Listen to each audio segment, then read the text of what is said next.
bebés. Los bebés. Pues Yo creo que como los 3 años, ¿no? Cuando empiezan con los berrinches. O al año y medio, ¿no? Por allá siempre. Es a los 2 años. 3, 2, 3. ¿Saben por qué es? Porque es cuando el bebé se empieza a reconocer como alguien diferente del mundo.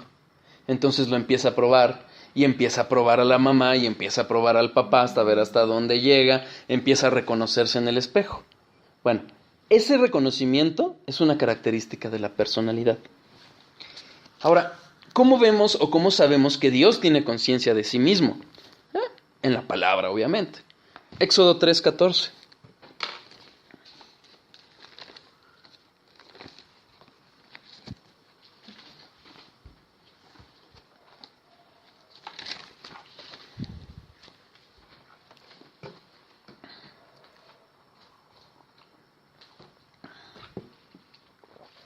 Y respondió Dios a Moisés: Yo soy el que soy. Y dijo: Así dirás a los hijos de Israel: Yo soy, me envió a vosotros. Si nosotros vemos esa manifestación, ¿qué está diciendo Dios? Dios está diciendo: hey, yo soy el Dios autoexistente, ¿se acuerdan? Es decir, está reconociendo de sí mismo que existe. ¿Sí? Vuelvo al mismo ejemplo del bebé. El bebé, cuando se empieza a reconocer como un ser diferente, se empieza a ver en el espejo y dice: ah, caray, ¿ese soy yo? Es una manifestación de la personalidad. Bueno, en el momento en que Dios, bueno, obviamente Dios no pasó por ese proceso, pero Dios sí aquí manifiesta: hey, yo soy. Yo soy el que soy. Soy existente, tengo conciencia de quién soy. Y se está manifestando así. Ahora, no solo se manifiesta como un Dios existente, o sea, de que existe, de que tiene una realidad, sino que además se manifiesta como un Dios diferente e individual de los demás, de todo lo demás, como lo vemos también en la palabra. Isaías 45:21.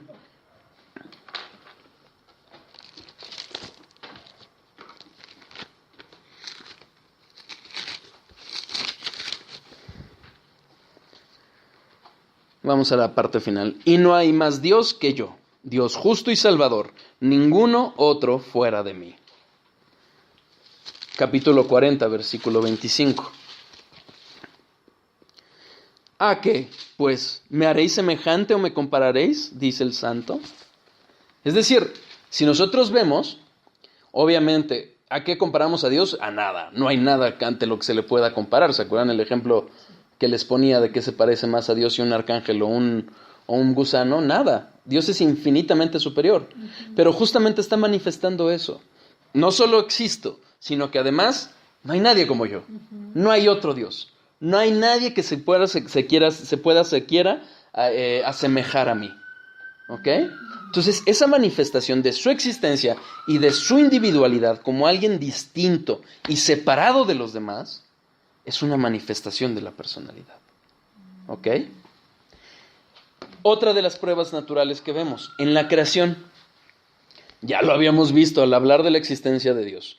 La estructura, la constitución, la perfección, la variedad que vemos en la creación revelan una inteligencia infinita. Revelan emociones y revelan voluntad, como lo vamos a ver. Pero les voy a poner un ejemplo que a mí me gustó cuando lo vi. Alguna vez estaba viendo un programa y hablaban de los peces. Y de los peces marinos. Y los peces marinos tienen, no sé si los han visto, tienen unos colores fantásticos, hermosos, preciosos. Pero la ciencia no se explica por qué tienen esos colores. Porque ya vieron que no es para camuflajearse de los predadores. No, es mera belleza. ¿Qué otra cosa sino la manifestación del Dios que los creó? La cebra, ¿no? Dicen que las rayas no por algo, no nada más las tiene así al aventón, que tiene un porqué. Sí, pero digamos que ahí, por ejemplo, los científicos dicen, bueno, esas rayas ayudan para que cuando los van a atacar no puedan identificar bien cuál es la presa. Ahí tiene una razón de ser. Pero en los colores de los peces no. No hay explicación más que mera belleza. Sí. Pues yo digo que esa es una manifestación de alguien que los creó. También las flores, ¿no? Que dice Salomón. que Dios viste Ujú, los campos. los lirios, ajá. ¿Cómo se vestía con esos colores? Exactamente. Los pájaros, por ejemplo, dice Sujel Michelin, qué mejor expresión de la música. Exacto. La música, de una perfecta armonía, ¿no? Y eso es una manifestación, insisto, de un creador que está atrás, que tiene inteligencia, que tiene voluntad, que tiene emociones, y están manifestadas en la creación. Es una persona, no en el sentido humano. Hay una inteligencia. Inteligencia se entiende como esa capacidad de razonar, de percibir y de entender. E insisto, está perfectamente manifestada en toda la creación, pero también en su palabra. Fíjense, Salmos 92, versículos 5 y 6.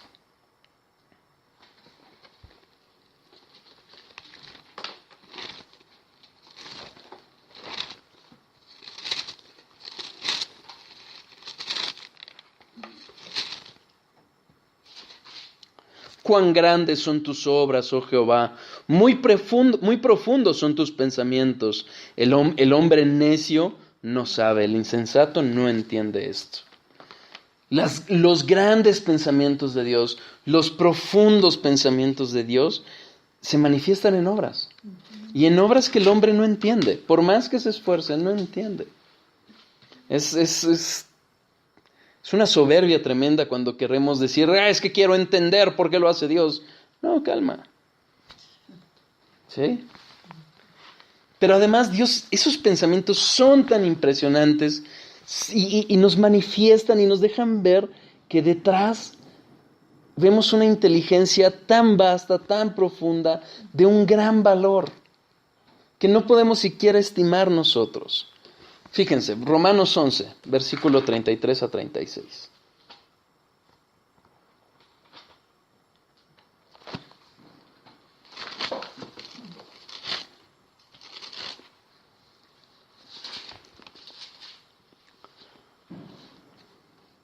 Oh profundidad de las riquezas de la sabiduría y de la ciencia de Dios, cuán insondables son tus juicios e inescrutables tus caminos, porque ¿quién entendió la mente del Señor? ¿O quién fue su consejero? ¿O quién le dio a él primero para que le fuese recompensado? Porque de él y por él y para él son todas las cosas, a él sea la gloria por los siglos. Amén.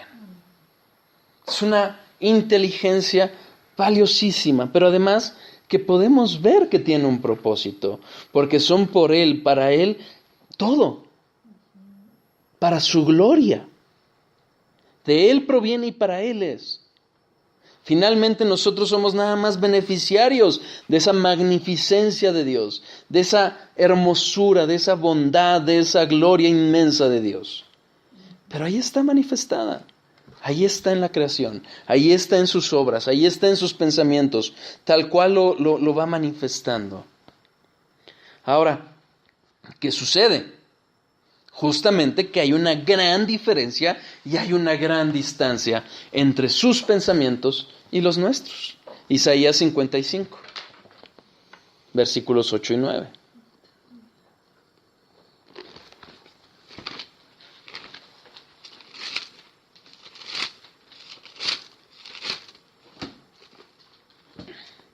Porque mis pensamientos no son vuestros pensamientos, ni vuestros caminos mis caminos, dijo Jehová. Como son más altos los cielos que la tierra, así son mis caminos más altos que vuestros caminos, y mis pensamientos más que vuestros pensamientos. Por eso siempre les he dicho, hay algo que no entendemos, pero está claramente revelado en la Biblia: orar y estudiar, y no hay más. Aceptarlo. ¿Por qué? Porque si queremos entender realmente todo para entonces creer, primero ya no hablaríamos de fe. Pero no habla tampoco, es una fe ciega, sino entender lo que dice Dios y aceptarlo como tal. ¿Por qué? Porque Él es Dios y sus caminos son infinitamente más grandes, infinitamente más altos. ¿Sí? Sí. ¿Y qué pasa? Que el hombre es insensato.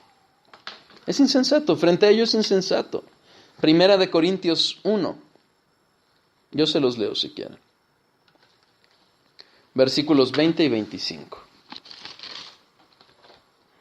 ¿Dónde está el sabio? ¿Dónde está el escriba? ¿Dónde está el disputador de este siglo? ¿No ha enloquecido Dios la sabiduría del mundo? Versículo 25. Porque lo insensato de Dios es más sabio que los hombres, y lo débil de Dios es más fuerte que los hombres. Obviamente aquí no está hablando de que Dios llegue a ser insensato o débil. Es una forma de hablar, es un lenguaje hiperbólico para decir, o sea, nosotros lo más sabio que hacemos no le llega ni hacia Dios. Si hay cosas que entendemos de verdad, es su gracia y misericordia, porque Él ha revelado y lo podemos ver y su Espíritu lo afirma en nuestros corazones. Y no hay más. Entonces, ¿cómo debemos de reaccionar ante tal inteligencia, ante tal sabiduría? Con humildad. Fíjense, Salmo 31, yo se los leo. Salmo 131, perdón. Salmo 131. Yo se los leo.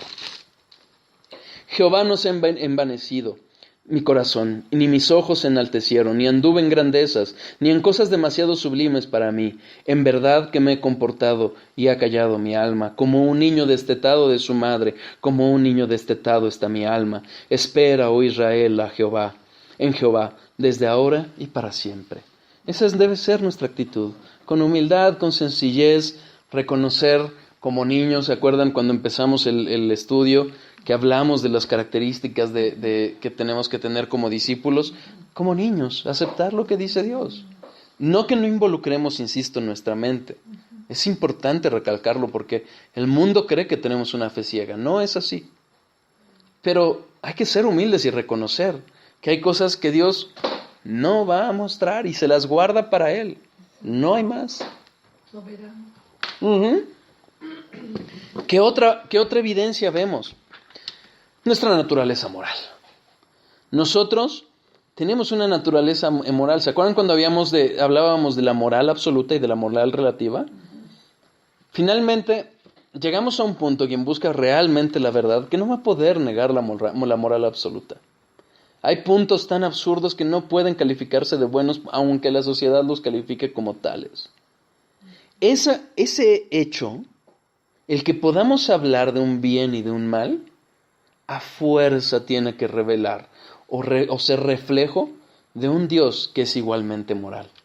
Para que no es indiferente, como insisto, una fuerza cósmica lo sería, sino un ser inteligente pero también moral, que califica algunas cosas de buenas y algunas cosas de malas. ¿Sí? Es un reflejo de que es un ser moral. El hombre no puede ser bueno si no existiera Dios. ¿Por qué? Porque no habría un parámetro de bondad. Ahora, justamente el hecho de que nosotros manifestemos esa moral, que tengamos esa moral, habla forzosamente de que detrás hay un legislador supremo. Alguien que determina qué es bueno y qué es malo. Punto. Eso forzosamente es un reflejo de una voluntad y una inteligencia. Es decir, que es una persona. ¿Ok?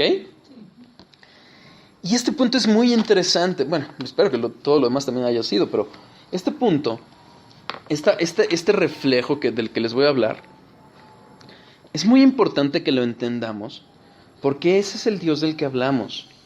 Que Dios ha buscado y busca relacionarse con el hombre.